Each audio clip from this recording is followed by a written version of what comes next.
And now, a story from the Appleseed. Thank you. Thank you so much. It's wonderful to be here. It's been a while. And the first story I'm going to tell you is called Elijah's Menorah. And the first question I'm going to ask you is, do you know what a menorah is? Yes. Well, I don't need to say anything then.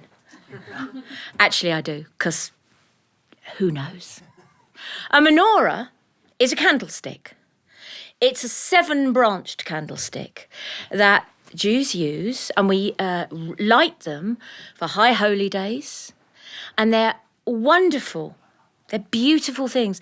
They're also great in power cuts because you've got 7 candles to light. And but the light that comes from them is incredibly bright. And that has been a part of Jewish culture for a very long time. Now, Elijah, I'm sure you've all heard of Elijah, right? And again, in Jewish culture, Elijah is a prophet. He's also a magician. Did you know that? He's a fool, because sometimes the fools are the wisest of us. And he's a bit of a trickster, and he has all these different coats that he wears, but he always has a violin with him. So the story is called Elijah's Violin. No, it's not. I'm lying. Jet lag and live performance. It's a wonderful thing, yeah? It's actually called Elijah's Menorah. He has all this stuff, doesn't he? A long time ago, Elijah decided to go and visit the great Rabbi Mendoza. Now, Rabbi Mendoza was known to be a kind man. He would always give to charity. He was learned, but he had one tiny fault. It was so small. He liked beautiful things. And he was a great collector. He would collect a goblet, a wine glass that was said to be used at Nebuchadnezzar's feast. He would collect an ear of corn that was said to be threshed by Ruth itself. He would collect beautiful things.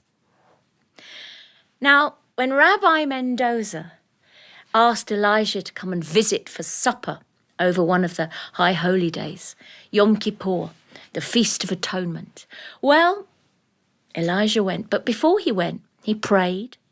And the night before he left, he got a dream. And the dream was this. Rabbi Mendoza has a silver menorah, the most beautiful menorah. And he loves it more than anything. He will offer you many gifts because that is the custom. He will not want to give you the menorah, but you must ask for it. And so it was with a slightly heavy heart that Elijah went off, and he had a wonderful time. He had supper. They feasted, they said blessings, they discussed the Talmud, the holy books. They argued, because we love to argue about things. You know, you've heard the expression, 2 Jews, 12 opinions. It's true, absolutely true. And they had this wonderful evening, and then he stayed for a few days. And Rabbi Mendoza said, oh, you like that drinking cup? Please have it, because that is also the custom. You give gifts to your visitors. And he pressed gift after gift after gift on Elijah. And Elijah, as the day wore on and it was nearly time for him to leave, Rabbi Mendoza said, is there anything else that you would like? Is there anything else I haven't done for you? And Elijah said, well, there is one thing. You see that silver menorah in that cupboard?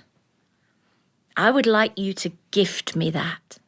And he watched Rabbi Mendoza's face fall, because this was the most precious thing in his whole collection.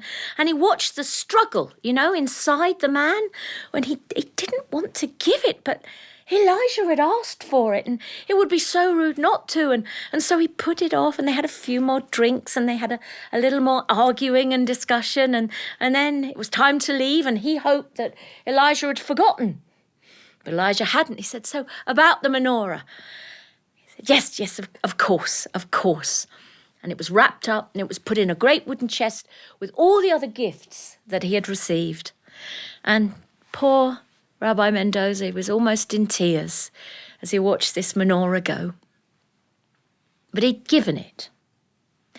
And when Elijah got home and he opened up the chest and he explained about all of these wonderful presents and the time that he'd had, his wife said, "That's wonderful." And it was a Friday night. And she said, "Shall we light the menorah?" Because that's what we do on a Friday night. We light the candles, we have the wine, we say the blessings, Baruch atah Adonai, Elcheinu melech haolam.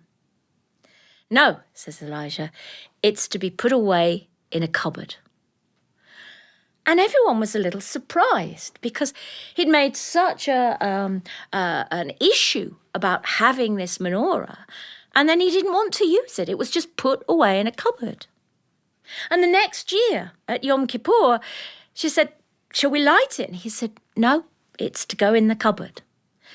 And that menorah, that beautiful silver menorah that had meant so much to Rabbi Mendoza and such a sacrifice to give it to Elijah, just sat in a cupboard, never lit, never looked at, never used. Now, it's easy sometimes, isn't it, to look at a situation and make a judgment. Do you think Elijah did the right or the wrong thing? Who knows? Everyone's terribly worried here. I don't know. Will it be held against me? What's the right answer? There is no right answer, is there? Because we don't know a complete plan. Elijah had done what he'd been told. 10 years passed. And then they got news that Rabbi Mendoza had died. And his wife thought, surely now he will take out the menorah and light it. But he didn't. For 1 whole year and a day he didn't. And then, quite without warning, the night after Yom Kippur, a year and a day after Rabbi Mendoza had died, Elijah went to the cabinet, he took the menorah, and he lit each of those candles. And he placed it on the table. It burned so bright. And they had a feast, and there were prayers. And when everyone had gone, his wife said to him, "Elijah, I just need to know why. Why did you never light that menorah?" And this is the story that Elijah told, that had come to him in a dream. Did you know that every good deed that you do creates an angel?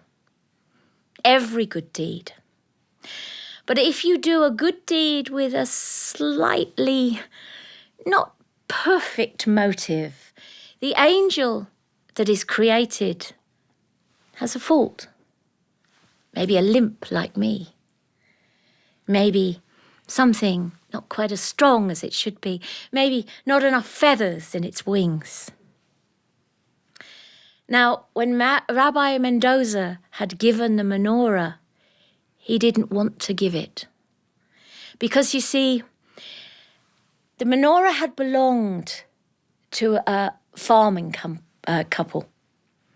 And 1 year there had been a drought and there was no money. And the farmer had gone to Rabbi Mendoza, and Rabbi Mendoza had willingly lent him the money. And when he'd said, "What do you want as security?" Rabbi Mendoza said, "That menorah," because he loved it.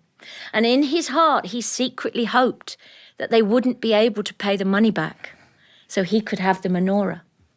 And when indeed they couldn't pay the money back, because he wasn't a bad man, it was with a heavy heart they gave him the menorah. And he said, "You may stay and you may farm. That's all I wanted." So you see, the angel that had been created was blind. Completely blind. And when Rabbi Mendoza had died and stood before the Creator and the scales had been weighed, it was indeed said that he was a truly good man and his good deeds outweighed any bad.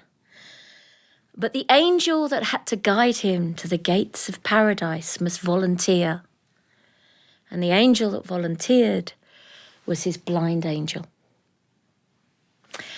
And for a year and a day, they had wandered, trying to find the gates of paradise. Until a dream had come to Elijah.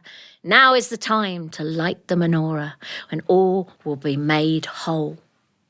And when he lit those lights, that blind angel could see the flames, could see the light so brightly that he led Rabbi Mendoza straight to the gates of paradise.